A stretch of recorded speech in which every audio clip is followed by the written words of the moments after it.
dia a todos, bem-vindos. Prazer estar aqui com vocês hoje. Eu escrevi até assim, um prazer autêntico, que é uma expressão do Cecil Reze, né? E eu acho que assim, esse livro, né, é um resultado de situações de prazer onde predominou, né, isso que ele chama de prazer autêntico. Queria só fazer uma breve abertura para chamar aqui os convidados. O nome do livro, acho que ficou um nome, né, bem convidativo. Foi uma sugestão do Arnaldo Schuster, que está até hoje em Porto Alegre, no evento dos 30 anos do Instituto Bion. Né? Bom dia, bom dia, bom dia. Assim, muito bom estar aqui entre amigos e pensando aqui um pouquinho com vocês, né, os pensamentos, eles não têm proprietários, né? Então, o Bion fala isso nos pensamentos selvagens. Então, quanto mais livres eles circularem, mais criativos eles serão, né? Que eu acho que é o resultado um pouco desse livro. Então, eu diria que o livro é fruto de uma aldeia um pouco orgânica que foi se criando, né, de pensadores, de psicanalistas, de clínicos, em volta do pensamento do Bion. Né? E eu acho que essa tem sido a minha aposta na academia, né, que vem se realizando. Esse é o terceiro livro, né, que eu lanço esse ano. Foi uma coincidência aí, né, também um fruto da pandemia, né, que a gente acabou trabalhando bastante, né? E eu acho que também é um prazer autêntico, né, ter descoberto aqui uma competência, né, de organização, e uma competência talvez que eu não conhecia, né, que eu não sabia que existia, né, e que vem se realizando nessas publicações desse ano. Né? E, além disso, eu acho que a vida acadêmica trouxe uma coisa muito boa, né, que foi o encontro com as pessoas, as trocas teóricas, as trocas clínicas, né, e além da escrita, né, em si. Então, a gente tem um grupo que a gente praticamente escreve junto, né, vários aqui são pesquisadores do grupo de pesquisa e estão no livro. O evento que foi fruto desse livro também foi em função do trabalho de todos, da participação de todos nesse processo. Então, acho que hoje eu estou aqui inundada pela gratidão, né, e presença de vocês. Eu não vou me estender para passar a palavra para os colegas. O artigo que está publicado aqui no capítulo, eu tenho 2 capítulos, eu vou estar falando no Instituto Bion Online no dia 19 de outubro agora. É gratuito, depois eu divulgo para vocês. Eu vou estar falando sobre intuição e reverie. Tá? E já dando um spoiler, a gente deve organizar um novo evento em agosto do ano que vem, né? E a gente vai também falando disso para vocês. Eu só gostaria de ler os 2 primeiros parágrafos aqui da introdução e passar a para a minha colega Elisa. Tá? O nome do livro está na Interpretação dos Sonhos e é uma frase do Havelock Ellis, que vai descrever o sonho como um mundo arcaico de vastas emoções e pensamentos imperfeitos. Tá? Então, é de lá, né, que a gente se inspirou no evento e no nome do livro. Bion, 60 anos depois, escreveu que a mente funciona de forma onírica diuturnamente. Para ele, pensar é sonhar. É a forma mais íntima de construirmos continuamente quem somos, processo em constante transiência. Estamos ininterruptamente criando pensamentos imperfeitos para as vastas emoções que nos assolam no constante desafio de nos tornarmos humanos e capazes de dar forma e representação às emoções, que é o que a gente está tentando fazer hoje aqui, né? Tentando dar forma, né, e representação às emoções. Eu vou passar a palavra agora para a Elisa e depois eu posso ir complementando alguma coisa. Ela vai falar um pouquinho sobre a estrutura do livro para vocês. E depois a gente vai chamar os colegas pela ordem que está no livro, nos capítulos. Então, fico muito feliz de ter tanta gente amiga aqui e sinto, como a Marina disse, acho que não está... Tá sim. Muita gratidão. Então, como a Marina falou, falar mais alto? Tá. Como a Marina falou, o livro é fruto de muitos encontros, pesquisa, reflexão a partir da clínica, né? O título do livro revela bem o movimento mais amplo onde estamos.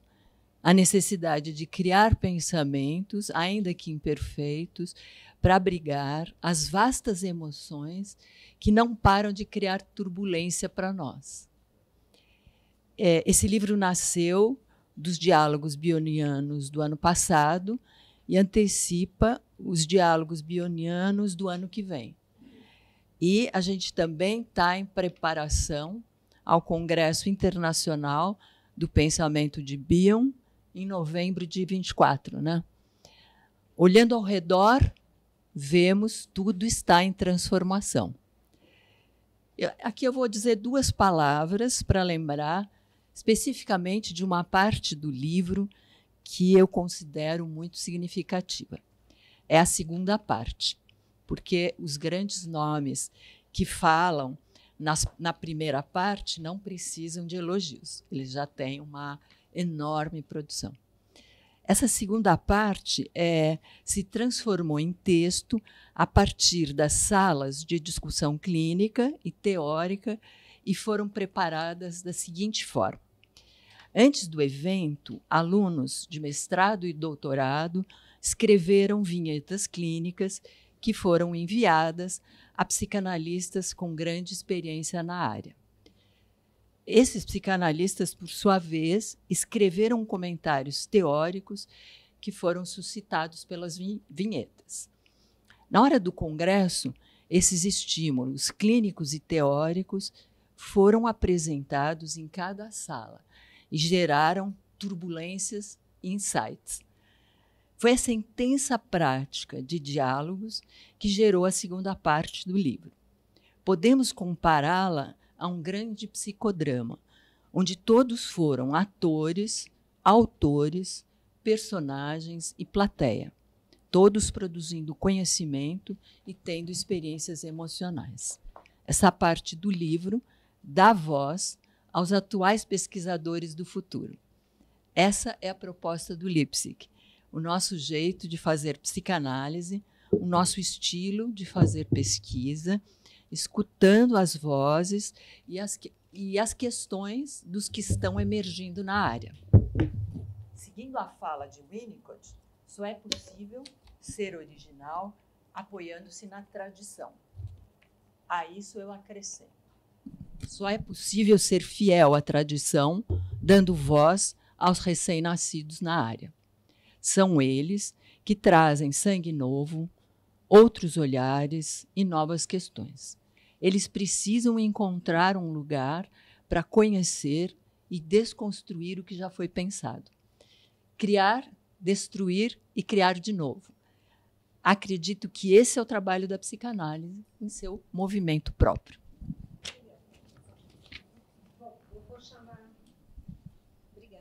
Obrigada.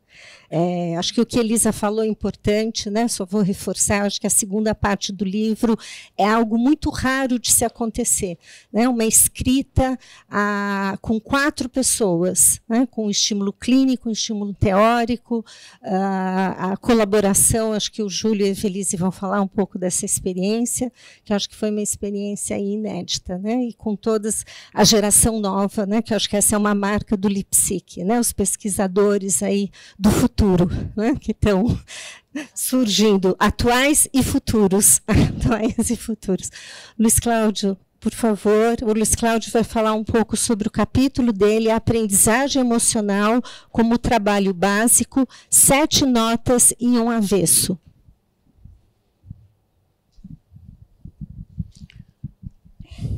Bom dia a todos, obrigado pela presença. Eu vou começar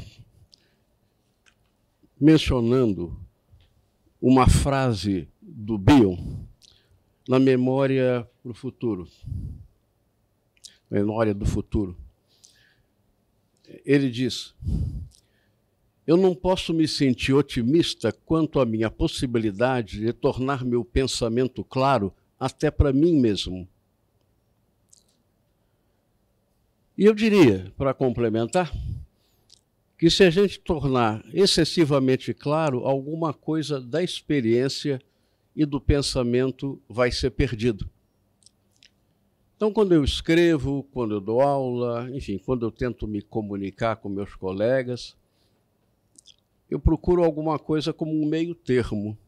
Ser claro, mas não excessivamente claro, para poder me manter em contato com essas vastidões, esses infinitos, essas obscuridades que fazem parte da experiência emocional e do nosso pensamento.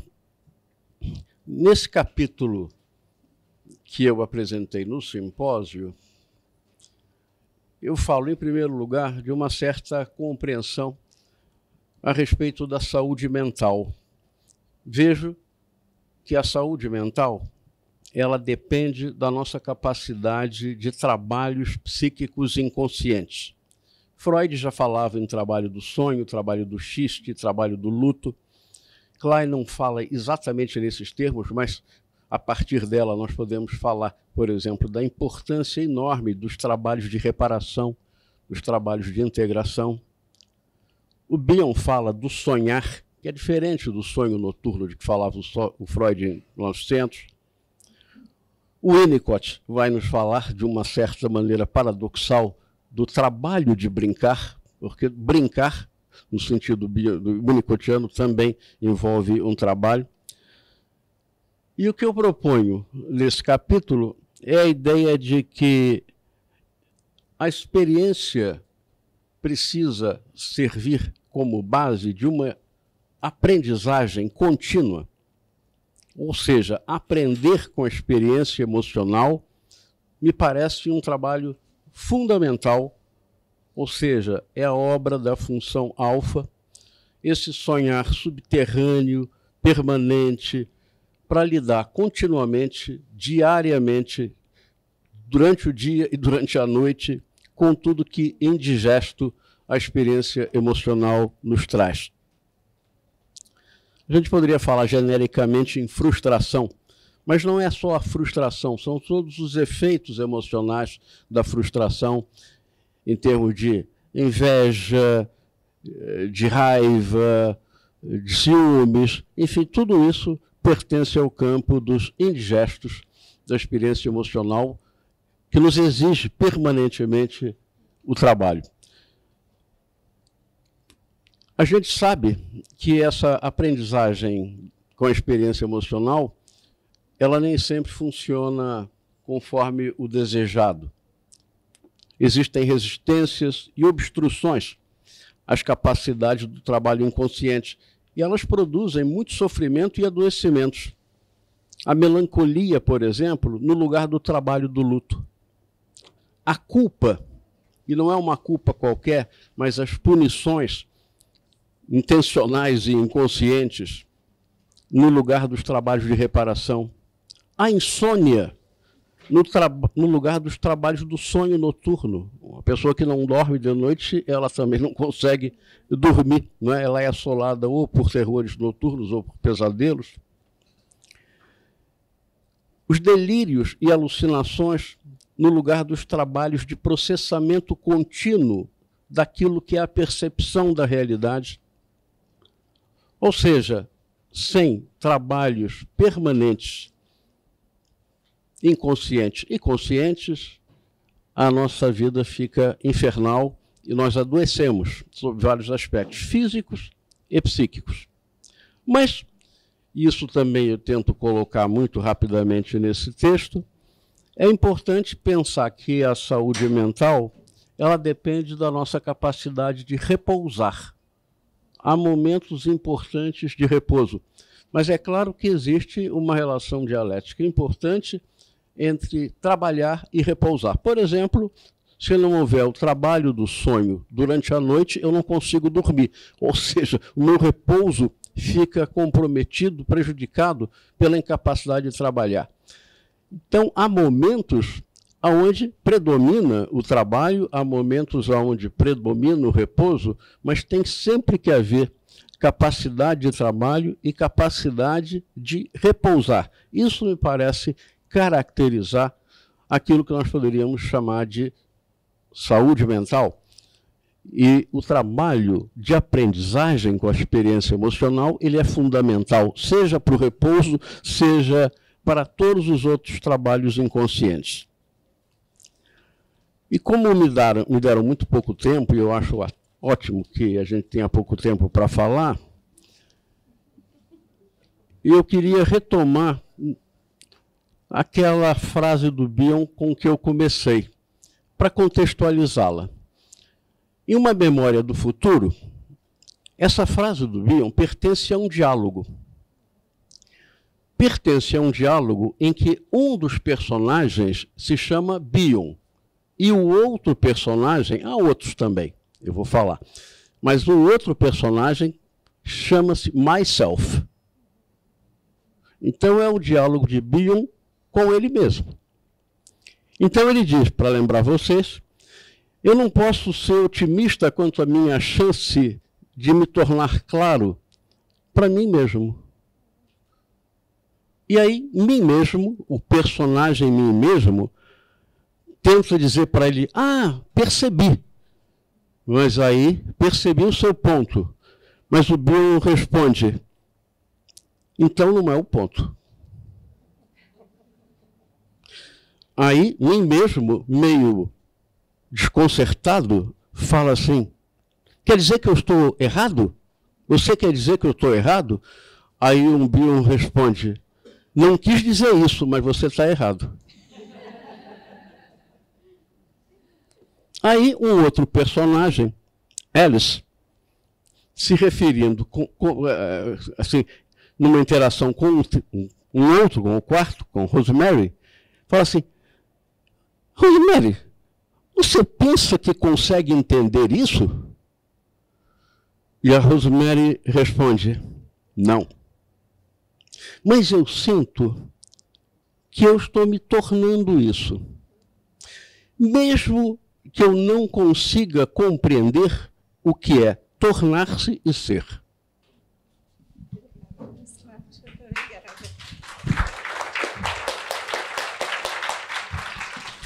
Então, aproveitando, antes de chamar o Cazorla, a epígrafe do livro, né, está aí acompanhando a fala do Luiz Cláudio, que é o Bion numa memória do futuro. Em todos os domínios existe um desejo de que nada venha perturbar o senso de permanência. Tal desejo, sem dúvida, vai entrar em conflito com a natureza do objeto estudado. É difícil conceber algo mais livre de freios e restrições do que os pensamentos e os sentimentos. Porém, ao se fazer uma tentativa de conferir a eles uma expressão escrita, ou mesmo falada, a liberdade de pensamento já se desgastou. A liberdade do pensamento comunicado não é absoluta em momento algum. Né? Obrigada, Luiz Cláudio. Gostaria de chamar o Roosevelt Cazorla para falar sobre o capítulo dele, sobre a mentira. Eu não sabia que eu tinha que falar. Então, como transformar as vastas emoções que estão ocorrendo aqui agora em pensamentos super imperfeitos, né? Vamos ver o que é que eu vou falar. A primeira coisa que eu queria era agradecer muito a Marina, a Elisa, e talvez contar um pouquinho da minha história universitária. E isso não vai interessar você, mas eu vou contar. Minha história universitária, porque eu sou professor da Unicamp e eu olhava sempre para São Paulo com uma admiração invejosa, ou com uma inveja admirativa, talvez mais como inveja, não? Mas porque em São Paulo eu via o Luiz Cláudio, a Elisa, a Marina, E todos os professores da PUC, do SEDES, da USP, estudando, produzindo, escrevendo, defendendo teses, estimulando os alunos de uma forma fantástica, que eu não conseguia fazer na Unicamp, por incompetência minha e por outros fatores. E talvez porque eu estivesse muito só também. Mas eu admirava muito o trabalho deles e não via a hora de que em algum momento a gente pudesse se encontrar. E aconteceu que um dia a gente foi se encontrando, eu não me lembro exatamente como, algum contato com o Luiz Cláudio aqui, algum contato com a Marina, com a Elisa ali, e de repente eu me vi incluído neste grupo. Né? O grupo do Leipzig, o grupo da PUC, o grupo da USP, que na verdade são 3 grupos, que é uma coisa muito curiosa, né? Como é que grupos rivais se juntam? Né? Isso nos faz pensar que o ódio, a inveja, a destrutividade podem, eventualmente, ser atenuados e se transformarem em alguma coisa altamente criativa. E é claro, eu pertenço à Sociedade de São Paulo, né? Estou aqui vendo amigos que eu sinto muita saudade, o Júlio, a Evelise, o Eva, né? Então, a minha formação de Bion partiu da sociedade e, evidentemente, eu, como todos nós, ficamos fascinados por Bion. E existem grupos na Sociedade de São Paulo altamente criativos, né? Muitos livros sendo publicados, muitas jornadas, reuniões mensais, né? As quais eu não tenho mais participado por uma série de fatores. Então, as emoções nesse momento são de estar presente Marina, Elisa, Cláudio, Sociedade de Psicanálise, os alunos deles todos e os meus alunos. Está cheio de alunos meus aqui que eu não vou citar para evitar alguma injustiça.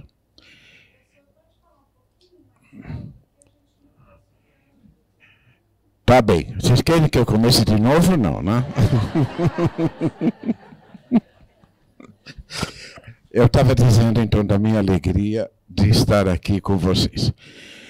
E a alegria de ter sido convidado, né, já em vários eventos, mas principalmente neste evento do Leipzig, em que, de uma maneira muito generosa, os organizadores me permitiram, né, que eu fizesse uma das intervenções iniciais.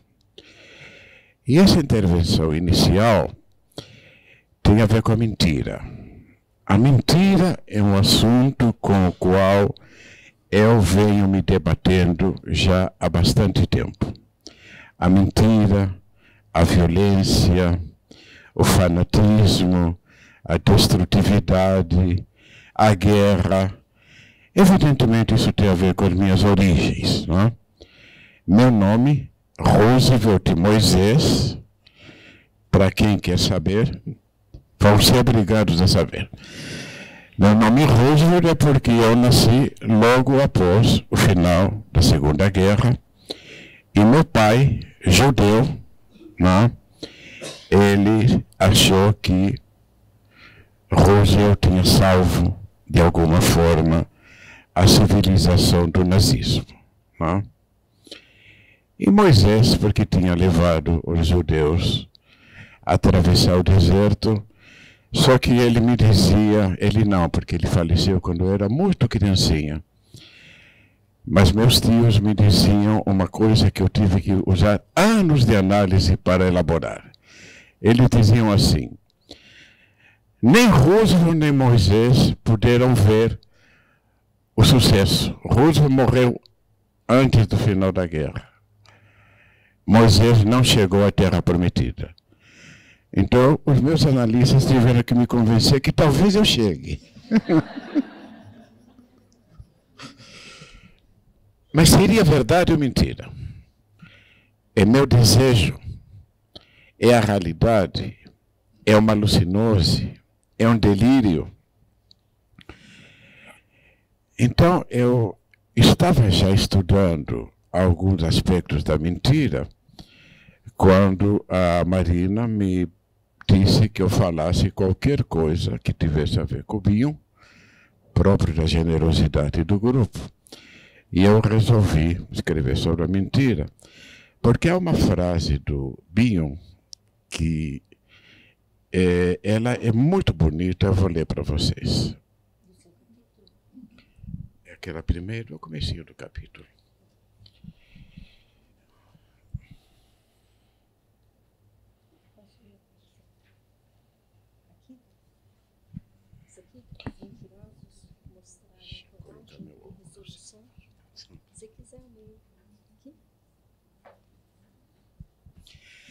O Bion faz um elogio aos mentirosos. Ele escreve: os mentirosos mostraram coragem e resolução, opondo-se aos cientistas, os quais, com suas doutrinas perniciosas, os cientistas tinham doutrinas perniciosas, convidam os crédulos a despir cada partícula de auto-engano, deixando-los sem a proteção natural necessária à preservação de sua saúde mental contra o impacto da verdade. Ele nos diz que o impacto da verdade provoca catástrofes tais que nós precisamos criar uma capa para protegermos da violência da verdade. Então, é isso que ele está dizendo, que se não fosse a mentira, como é que os seres humanos poderiam lidar com a verdade? Não é demais dizer que a raça humana deve sua salvação àqueles poucos mentirosos de talentos, preparados para manter, mesmo em face de fatos indubitáveis, a verdade de suas falsidades. A humanidade não poderia sobreviver se nós não acreditássemos em fadas, em duendes, em deuses, em seres extraterrenos, em alguma coisa idealizada, sem a qual nós estaríamos em contato tão terrível com a nossa fragilidade que nós estaríamos enlouquecidos. Eu acho que é isso que ele está falando. Os processos frágeis com os quais muitas vezes os cientistas tentaram manter suas hipóteses facilitaram aos mentirosos mostrarem o vazio das pretensões dos arrogantes. Agora há pouco tinha um grupo de arrogantes que achava que tinha criado uma vacina contra a Covid. Certo? Então, os mentirosos facilmente lutaram contra essa arrogância, mostrando que essa vacina não funcionava, ou melhor, ela provocaria mais doenças. E a população acreditou nisso, porque essa mentira era muito mais conveniente para um determinado grupo do que a verdade que você iria ter que tomar uma injeção, teria que usar máscara, teria que evitar aglomerações. Então, não há nenhum perigo em relação a isso, quer dizer, seria um pensamento onipotente, ou como diria o Bion em 1959, arrogante, estúpido, que tem a ver justamente com as defesas que nós usamos frente à verdade. Nós ficamos estúpidos, alucinamos, transformamos em alucinose e temos certeza que o que nós pensamos é superior à ciência, é superior a tudo mais que eventualmente seja provado. Então, aqui é uma ode à mentira, evidentemente com a ironia bem própria do Bion, Porque quando o Bion começava com essas histórias, todo mundo achava que ele estava falando a verdade. E depois de algum tempo, as pessoas tinham que olhar um para o outro. O que ele está falando? Não sei, é verdade, é mentira. Então, às vezes ele nos enganava também, né? Ele tinha essa capacidade de conseguir, né, captar as emoções do grupo e fazer com que nós ficássemos impactados. Quem lê as supervisões do Bion percebe o impacto que ele provoca nos assistentes, né?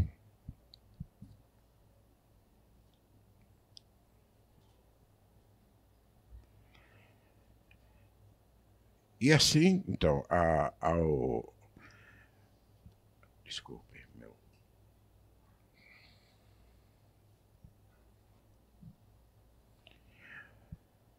facilitar aos mentirosos mostrarem o vazio das pretensões dos arrogantes e assim adiar, se não prevenir, a expansão de doutrinas, cujo único efeito seria o induzir um sentido de desamparo e insignificância nos mentirosos e seus beneficiários. Então, a mentira é uma forma de você evitar entrar em contato com o desamparo e a insignificância. O mentiroso, ele se sente poderoso, ele se sente o dono da verdade, ele é superior, e ele sente um prazer ao ver o outro acreditar nele. A mentira, por outro lado, faz parte do desenvolvimento normal. Quando uma criança mente, é o primeiro momento no qual ele toma consciência que ele é discriminado do self, que ele tem mente própria, que ele pode mentir e enganar o pai ou a mãe. Isso é um prazer, não é tanto na mentira, é de ter mente própria e ser capaz de convencer alguma coisa da mentira. Evidentemente, com o tempo ele percebe que a mentira também traz consequências negativas. Mas não há ninguém aqui na plateia que não tenha mentido. É verdade ou mentira? Não sei.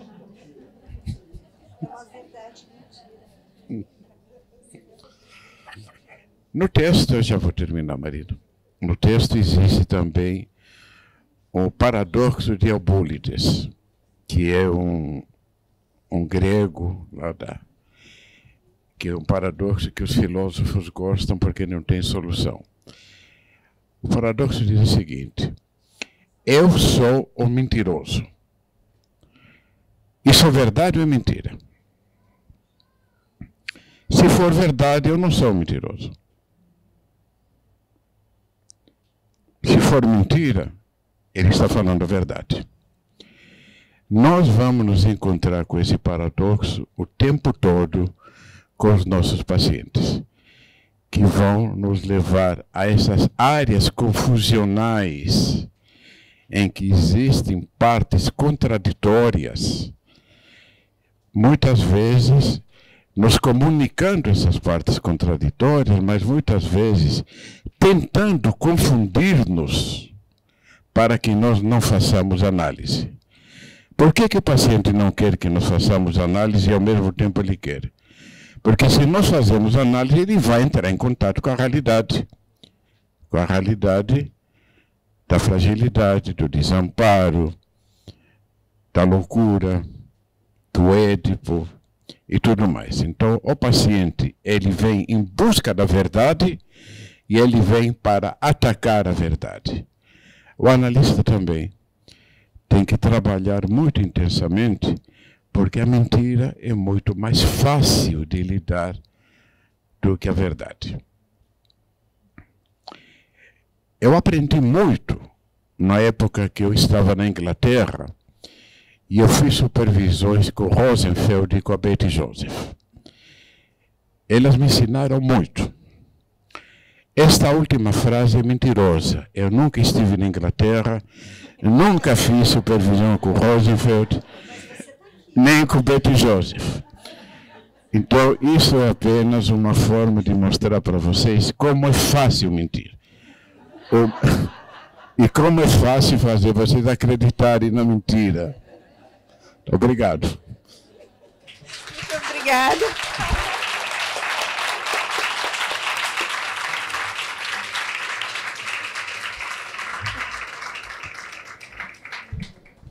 Muito obrigada, Casola. Ótimo.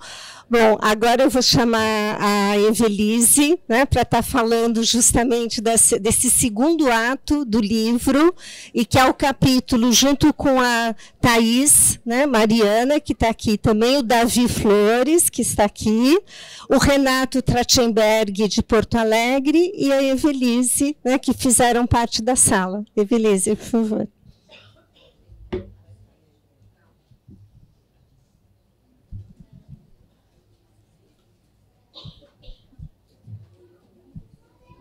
Bom, tudo que aconteceu aqui só me atrapalhou, né? Porque, primeiro a Marina disse, vai falar 5 minutos, 10 minutos. Bom, quando eu vi o que eu ia falar, já vi que dava 10. Depois eu vim para cá e tudo que aconteceu atrapalhou, porque a última coisa que eu poderia fazer com muita tranquilidade, eu vou fazer. Mas eu já estou só anunciando que eu já não estou tão tranquila. A última coisa que eu faria com muita tranquilidade é pegar o que eu preparei e começar a falar, né? Mas eu vou falar o que eu preparei, apesar de ser um anticlímax com o approach que veio vindo até aqui, né? Mas não vou deixar de falar uma coisa do que vem vindo daqui, né? O Cazorla falou da rivalidade dos institutos que se juntaram, né? Com a Lipsic aconteceu uma coisa maior, uma outra rivalidade que eu acho que é maior do que essa, que é a da universidade com a Sociedade de Psicanálise, não é? Não é uma rivalidade, como se diz, claramente conversada, discutida, mas a gente vive que existe, né? Ela vem de muitos anos, há muitos ressentidos dessa história toda, não é? E a Lipsic conseguiu, e nisso eu parabenizo aí os orientadores, que essa coisa eclodisse e que se vencesse esse fosso, né, da universidade. E eu devo dizer, isso é uma confissão, né, que eu mesma, né, lendo os textos que estão sendo produzidos, porque o que a gente faz na sociedade? A gente acha, nós somos clínicos, nós que sabemos de clínica. Essa gente estuda bastante, mas clínica não vai lá muito ali, porque nós estamos organizados para ver clínica durante uma vida inteira, porque a sociedade funciona assim, né? A minha surpresa, muito grata, né, foi de me deparar com textos extremamente interessantes, não é? Muito úteis, não é? E então a gente vai se havendo cada dia com as novas experiências, né? Com a experiência, com aquilo que acontece, né? Enquanto não acontece, não tem. Quando acontece, a gente vai se haver com isso, né? Eu escolhi falar de uma coisa, o módulo do qual eu participei, pela organização aí do evento. Ele tinha uma apresentação do material clínico, que eu devo fazer jus ao Eva e dizer que a gente já nem fala mais material, a gente fala do imaterial clínico. Tem uma apresentação de imaterial clínico, um comentador, que neste caso foi muito interessante. Depois do Cazorla, eu vou esquecer os 10 minutos, viu? Não vou falar meia hora, mas não vou ficar me policiando muito. Vou seguir minhas associações. Um comentador, né, que, pelo método que elas escolheram, conhecia e acho que até escolhia um texto. Teve oportunidade de ver algumas sessões, alguns em materiais clínicos, e escolheu. E provavelmente todos nesse vértice de psicanálise bio, né? Inclusive os coordenadores, então, para depois lidar com a situação de ter os dois estímulos, não é? E uma audiência, né? Para fazer o que a gente chama de uma reunião científica, né? Tem outros métodos. Por exemplo, na jornada Psicanálise Bio, que a gente faz na sociedade, que eu participo lá há 15 anos, a gente faz exatamente o contrário. A pessoa apresenta um imaterial clínico na hora, a gente recomenda que, nem que sejam amigos, os comentadores, que eles não conheçam, que ninguém mande o material e nem se peça. Nós, organizadores, não conhecemos e se faz uma reunião com o que aparece, né? Uma reunião que, na verdade, é uma experiência, né? Estou dizendo isso, é só um outro método, né? Nessa tentativa insana, né? Quase que muito desafiadora, não diria insana, né? De o analista juntar, né? Cobrir esse fosso da teoria e da sua prática clínica, né? Porque nós temos a teoria, mas a nossa sessão, às vezes, começa com um analista que diz: você cortou o cabelo? Né? Ou você viu não sei o quê? Né? Bom, então eu escolhi tratar de duas atividades que são muito comuns e necessárias e fazem parte da formação e do trabalho do analista e para a qual a gente não tem preparo nenhum, né? Por isso, eu estou até optando por quebrar o clima, né?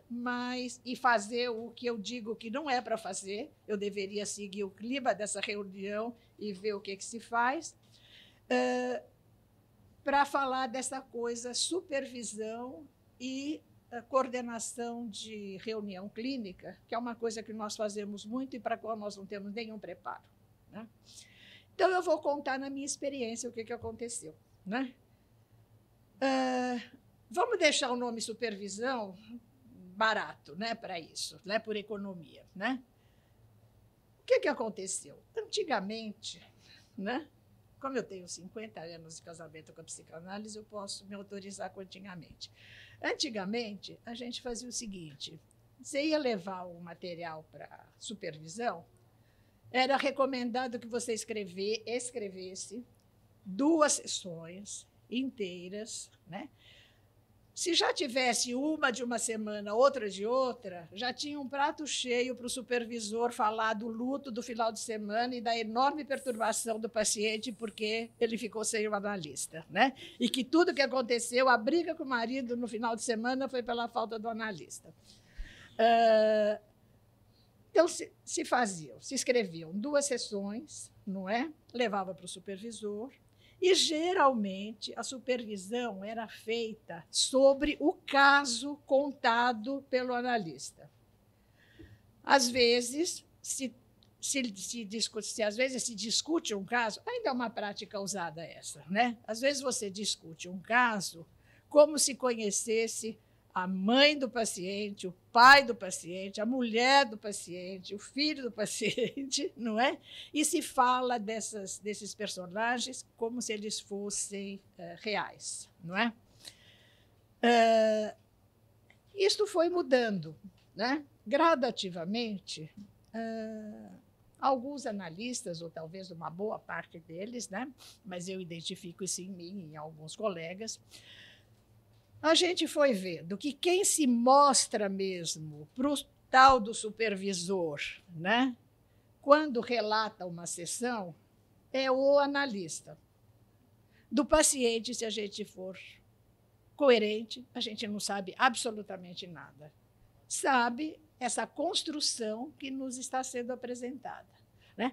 Agora, o tal do analista que se apresenta, esse a gente vai vendo muita coisa dele, né? Alguns resistem, né, a falar alguma coisa disso, do analista que se apresenta, e outros não, né? Porque aí isto quase que se aproxima de uma sessão de análise, né? Inevitavelmente, não é? Eu prefiro correr o risco de se aproximar da análise e conversar dessa situação, porque eu acho que a supervisão é para o analista e não para o caso que ele está trazendo. Com o caso, é ele que tem que se virar com todos os elementos que ele colhe, né? Então, isso na supervisão foi uma mudança grande. Embora não haja muitas teorias a respeito, não se apresenta um método, foi acontecendo, né? Em relação às reuniões clínicas, olha, isso é uma encrenca danada, né? Então, realmente entusiasma muito e é muito gratificante que as nossas reuniões, que até viraram agora texto, né, tenham tido esse caminho. Porque reunião clínica é uma encrenca, né? O que se faz a minha experiência na sociedade?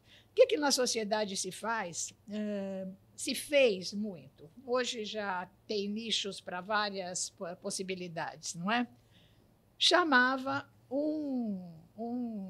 uma pessoa de cada linha, né? A sociedade,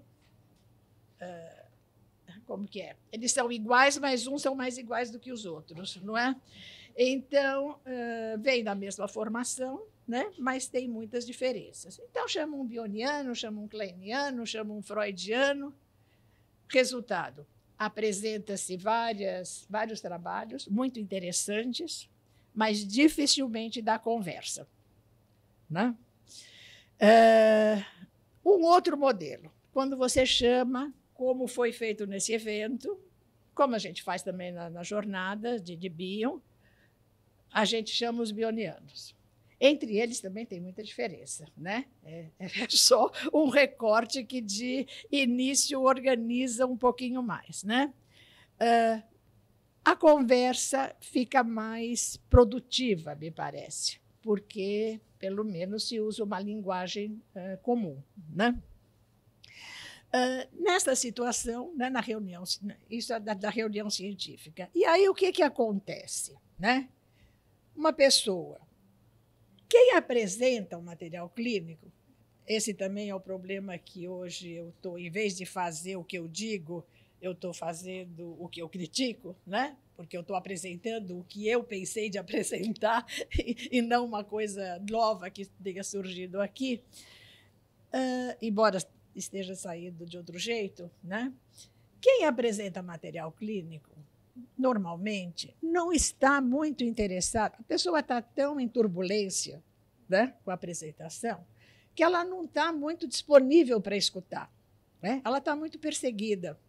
E é engraçado, se a gente tiver 20 anos de trabalho e for apresentar um material clínico, você vai ficar aturdido e vai ficar perseguido, né? Porque você está se expondo muito e a gente sabe disso, né? Quem apresenta um material, geralmente está muito aturdido com a experiência, está muito tumultuado com a experiência. Então, não está muito aberto para escutar o que vão falar disso. O que a pessoa busca e quer e precisa é um reasseguramento de que ela é um bom analista, que ela está funcionando analiticamente e que ela está conduzindo esse caso razoavelmente bem, né? Quem apresenta, às vezes, uma teoria, né, também está muito comprometido. A duras penas, ele chegou a organizar alguma coisa, né? Então, ele também está aderido a esta coisa que ele organizou, né, e que lhe dá alguma segurança, e também não está numa condição muito propícia para escutar o outro, né? Além do que, esse outro que comenta o que você está apresentando, a gente dificilmente penetra e segue o pensamento do outro. Isso é uma coisa muito difícil. A gente, quando lê um trabalho, a gente já vai organizando o nosso ponto em relação àquilo, né? É muito difícil você penetrar no pensamento e seguir aquilo, né? Então, essa situação já fica mais difícil, né? Porque os próprios apresentadores não estão muito abertos para essa nova situação que é a reunião científica, né? E aí tem o coordenador. O coordenador, tradicionalmente, e hoje isso ainda é feito extensivamente, não é? O coordenador, em geral, administra tempo e palavra, quem tem a palavra. Às vezes, fazendo uma coisa muito desagradável, que é: você agora vai ter 2 minutos, não é? Porque tem 10 inscritos, não é? Ou você tem 3, estou acabando, você não vai precisar fazer isso. Aí, né? Ou ele administra isso, ou ele faz, e é isso que eu digo que nós não temos preparo, mas que eu acho muito interessante. Pega esta reunião é uma coisa nova, é uma situação muito privilegiada, porque, em geral, você está juntando um monte de psicanalistas ou teóricos, ou seja lá o que for, nesta situação. E o interessante seria que esta situação do encontro é que ela fosse daqui para diante. Então, para isso, às vezes, você pode pegar o que sempre está emergindo alguma coisa nova na reunião, né? E se você pudesse, né, facilitar, né, ou não atrapalhar o surgimento desta nova situação da reunião, que agora tem a audiência e tem o que acontece de fato, que não é mais e nem está contido só nas escritas que as pessoas prepararam, não é? Porque se tiver tudo na escrita, não precisa ter reunião, né? A reunião é para uma outra coisa, né?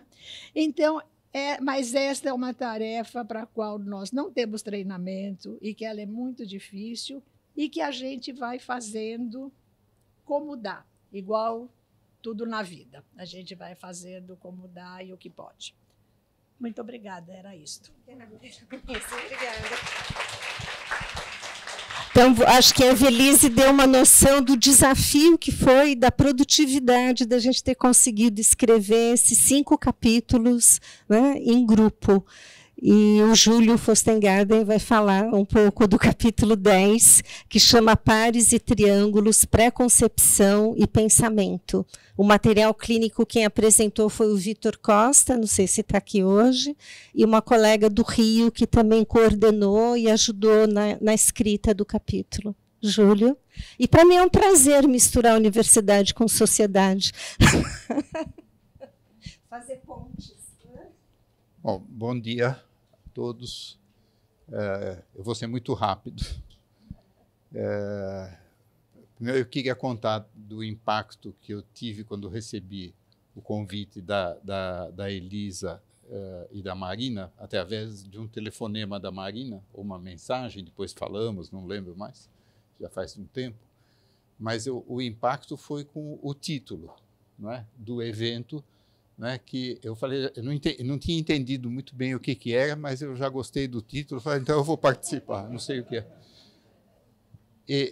Só depois que eu me lembrei que era um título de um livro do Rubem Fonseca.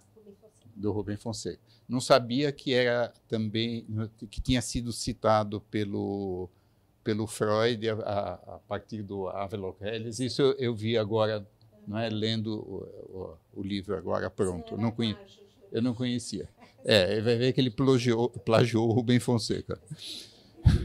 Mas o título me pegou muito, assim, foi uma coisa quase que visceral, não é? E só agora que eu me detive para pensar no título, não é? Só bem depois, não é? Que essa ideia de vastas emoções e pensamentos imperfeitos, né? eu fiquei pensando, mas os pensamentos, eles são imperfeitos, não é porque falta perfeição a eles, ou porque não atingiram ainda a perfeição e um dia vão chegar lá, né? E se a gente for desenvolvido, a gente vai chegar lá, né? O pensamento é imperfeito pela própria natureza do objeto da psicanálise, né? Que é a realidade psíquica, né? As vastas emoções, né? Então, o pensamento, fatalmente, ele vai ser imperfeito, né? Não poderia ser outra coisa. É claro que, para quem está familiarizado com as ideias do Bion, isso remete ao conceito de transformações, né? Onde ele trabalha com essa ideia de quase que de substituir a polaridade consciente e inconsciente por uma outra polaridade, que é de infinito-finito, né? Então, o pensamento faz parte do finito, né? Porque ele é uma transformação deste infinito, que é a realidade psíquica com a qual quem se aventura a ser psicanalista está sempre às voltas, né?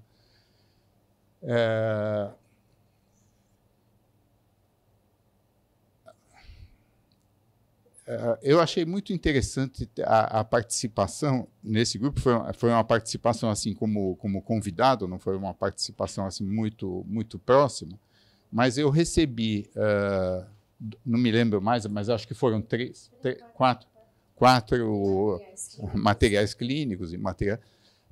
Eu recebi esses 4 para eu escolher um deles, e eu escolhi baseado na orientação que eu recebi, e foi o que eu segui, né? E é o que fazia mais sentido mesmo, de me basear naquilo que me despertasse na hora, né? A aventura maior, e que eu acho que é isso que tem a ver com essa produção depois no livro, é que a proposta feita é de que eu fizesse um comentário daquele material clínico, mas com algumas... para me aventurar um pouco também na parte teórica. Então, não é uma exposição, o que eu escrevi não é uma, e o que eu apresentei lá, não é uma exposição teórica, não é? Mas é onde é que os meus comentários clínicos daquela ilustração, eu costumo chamar de ilustração, mas aquele material que foi apresentado, onde é que os meus comentários estavam ancorados, porque, evidentemente, não eram comentários ingênuos, eram comentários que estão apoiados em teorias que estão dentro de mim, que, não é, ao longo desses anos todos, que a gente vai absorvendo e algumas vão ficando, né? Então, eu achei muito interessante como foi esse trabalho assim, de bastidor, né, que foi receber 4 materiais clínicos, devolver, tendo escolhido um,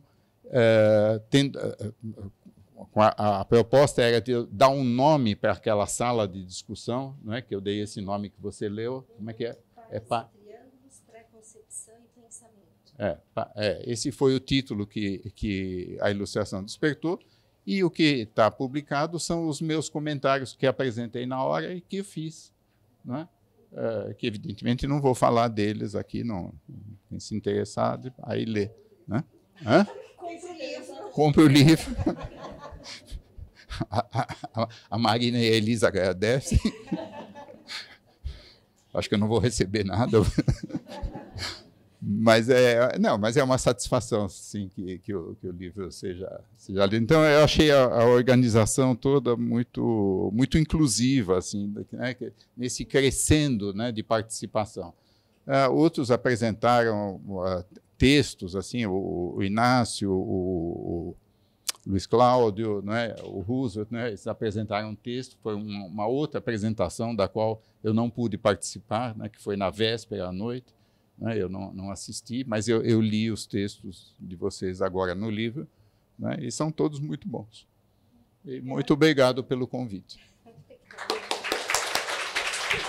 Obrigada a você, Júlio. Então, estamos indo para o final, né, que é justamente o terceiro ato do livro, né, que aí, vamos dizer, eu e Elise, a gente se deu uma liberdade poética, né, tem um capítulo meu que chama Função Psicanalítica da Personalidade do Analista e a Linguagem de Alcance, que é um ensaio psicanalítico, né, que é um exercício que eu ando fazendo de escrita teórica poética, né? Então, é bem diferente, vamos dizer, né, de um artigo mais clássico. E, né, o Inácio, que sugeriu o emaranhamento inconsciente, né, uma ideia interessantíssima, que está conectada também ao livro que ele acabou de lançar, acho que tem 1 mês e pouco, né, essas ideias que estão aqui estão também um pouco no seu livro, que acho que você vai falar agora, né?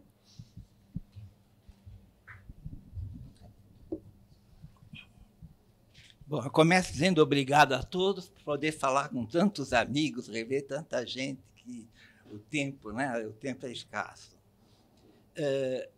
Eu gosto do formato, né, que foi imaginado, porque a ideia de um tempo, vamos dizer assim, relativamente curto, relativamente marcado, mas seja ele qual for, concentra a gente, e principalmente várias pessoas diferentes falando no mesmo evento, em que, mais do que apresentar, que é a ideia inicial, né, apresentar o capítulo do livro que cada um escreveu, inevitavelmente, num tempo mais curto, a gente se apresenta, cada um de nós se apresenta, né, o que pensa, porque somos psicanalistas, cada um à sua maneira, né?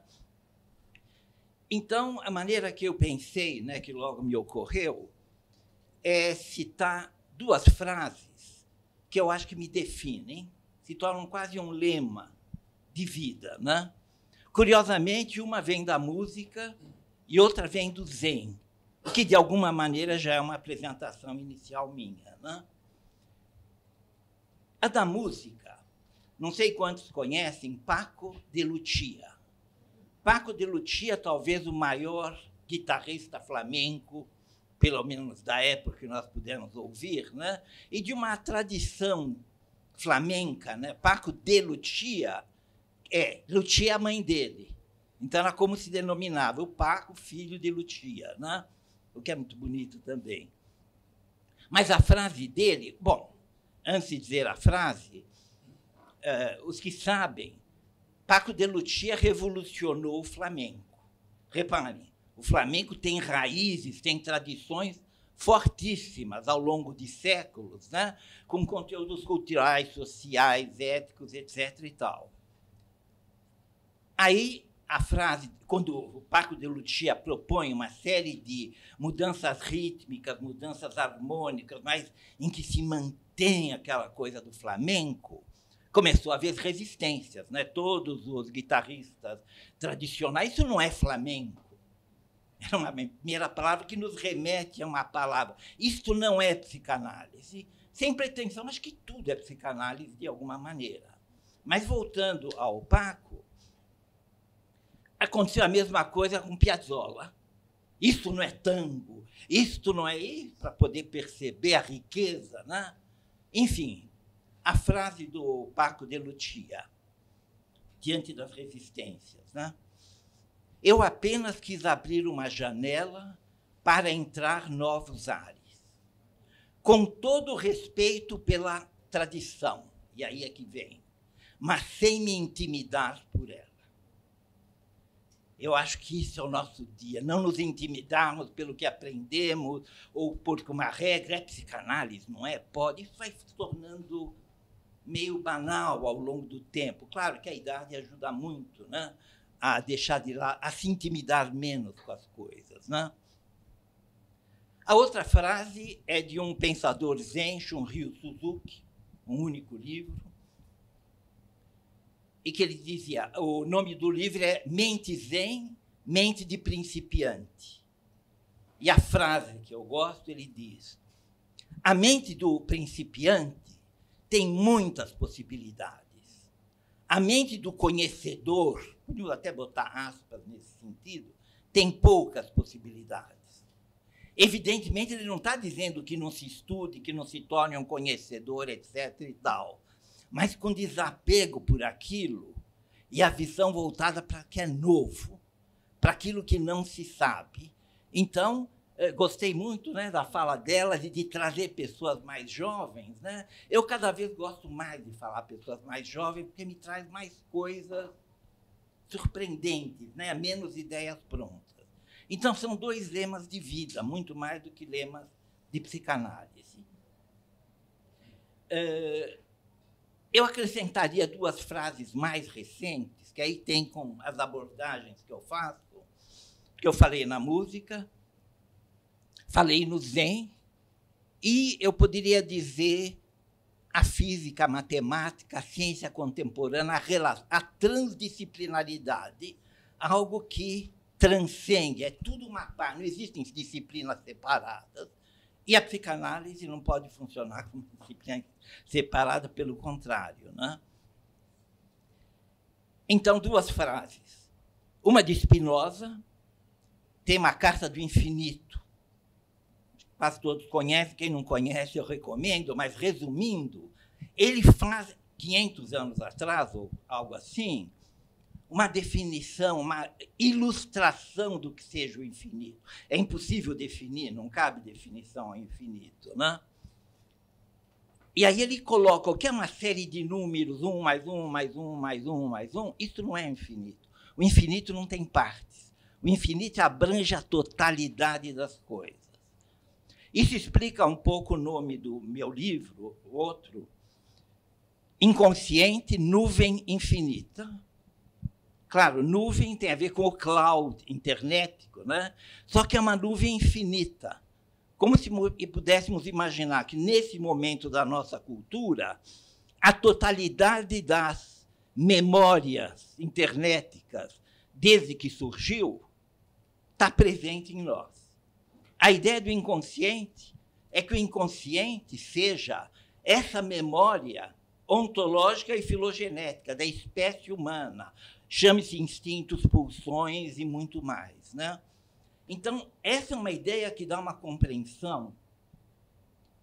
A ideia de infinito, pelo menos para mim, acho que abriu novos ares, né? A segunda frase é de Bion. Talvez, para mim, a frase, seria um exagero dizer mais importante, para todo mundo tem vários Bions. Eu, por exemplo, digo, eu gosto desse Bion, tem Bion que eu não gosto, ou não me agrada menos, por que não? Mas a frase dele é, eu prefiro finito infinito do que consciente inconsciente. Isso muda tudo. Daí, coisas faladas, né, anteriormente, né, nós nunca chegaremos na linguagem do inconsciente, como nunca chegaremos ao que se chama agora a equação de Deus. A física e a matemática é um termo muito difundido, a busca de uma equação que explique o universo, hoje em dia muito além, são vários universos, né, e que fosse a verdade última. Nunca chegaremos lá.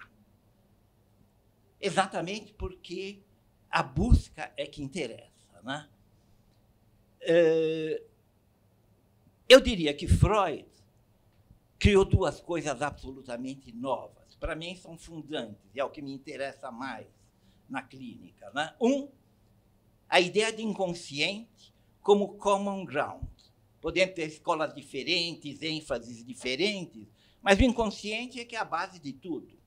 Ou se crê ou não se crê. Ou se pesquisa, ou se sente, ou não se sente, mais do que tudo. E a outra atitude psicanalítica que propicie, de alguma maneira, algum acesso a essa linguagem,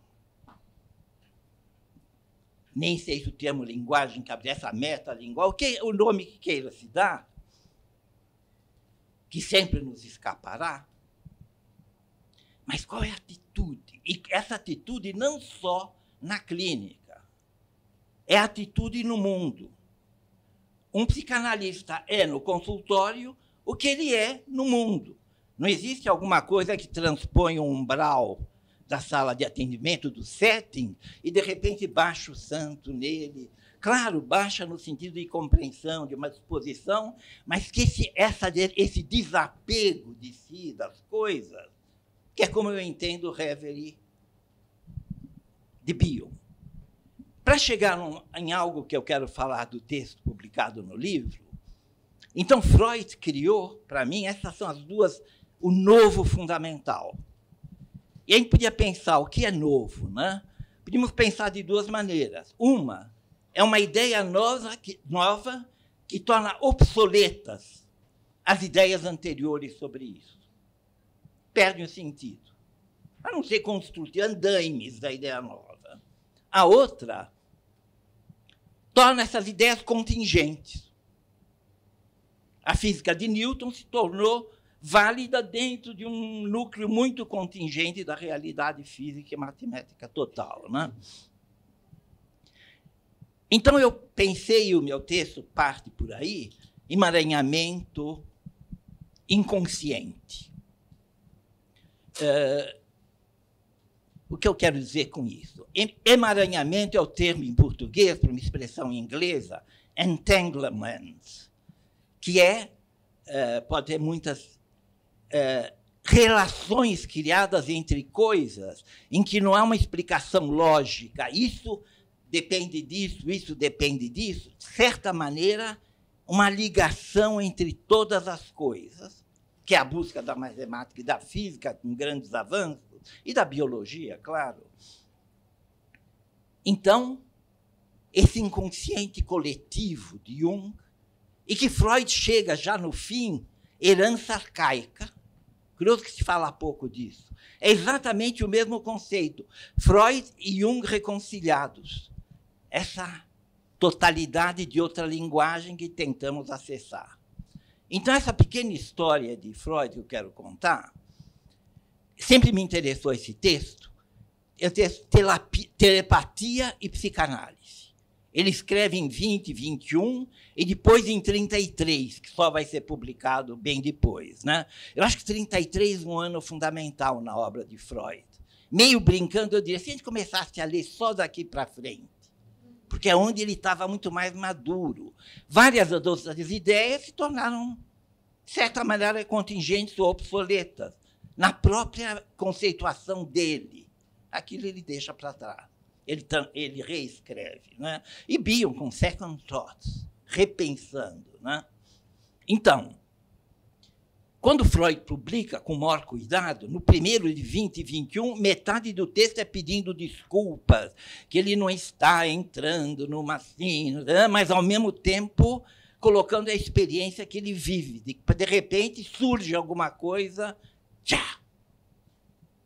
Entre o inconsciente, terceiro analítico, Diógenes podia se chamar, que está lá em ação. Já no texto de 33, aí é um texto afirmativo. É muito bonito ler os dois, porque se vê a evolução das ideias em Freud, em que ele afirma textualmente a existência de uma transmissão de inconsciente para inconsciente que coloca os dois num conjunto, o que hoje já é uma ideia consensual, né? Então, é interessante que Freud publica isso, é pouco falado, né? Curioso que relativamente pouco falado, mas, em 2022, agora, o Prêmio Nobel de Física foi dado a Aspect e uma equipe que pesquisa isso, estuda isso há 40 anos, né? E uma questão que sempre intrigava, né, a todos, físicos, matemáticos, etc., é que uma partícula que se divide, vou colocar em termos simples, claro, e uma vai para milhões de anos-luz de distância, ou ela esteja lá antes, e outra está aqui, um efeito causado nessa partícula é sentido na outra. Reparem, imediatamente, o que quebra aquela questão da velocidade da luz ser o limite. Mas aí já não é uma velocidade maior, é um instantâneo, é a infinitude das coisas, né? Eu dei o exemplo, porque como se isso comprovasse, de alguma maneira, a colocação de Freud, no sentido, primeiro, das coisas que nos escapam, que nós podemos imaginar, né? E por outro lado, o que eu acho importante é que essa conversa entre a psicanálise, a música, a matemática, a biologia, todas elas, né, vão ganhando uma premência muito maior, porque o grande risco da psicanálise, eu acho, e que tardou, claro, as resistências da classe médica, tudo isso, o mundo evoluiu, né, claro, mas um certo isolamento, né, que podia se transformar numa escola de escolhidos, né, e, evidentemente, não se trata disso. Era isso, muito obrigado.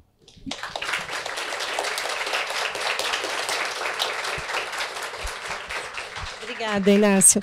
Bom, estou muito satisfeita aqui com o nosso encontro de hoje. Vou ler rapidamente para a gente fechar, né, que o encontro acabou se estendendo, 2 parágrafos que é justamente uma conversa aqui imaginária com o Dr. Bion, né?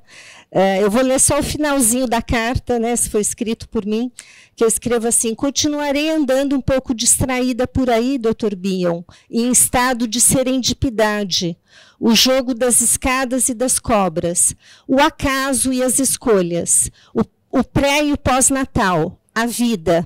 O senhor é mesmo genial. Amanhã nos encontramos nas entrelinhas dos seus textos, naquilo que escuto, além das palavras no papel, presença que atravessa a cesura do tempo e das páginas. Amanhã sou água que escorre no horizonte da função psicanalítica da personalidade. Liberdade caça jeito e cria continuamente a substância humana, a mente, transiência contínua entre vastas emoções e pensamentos imperfeitos. Muito obrigada, viu, por...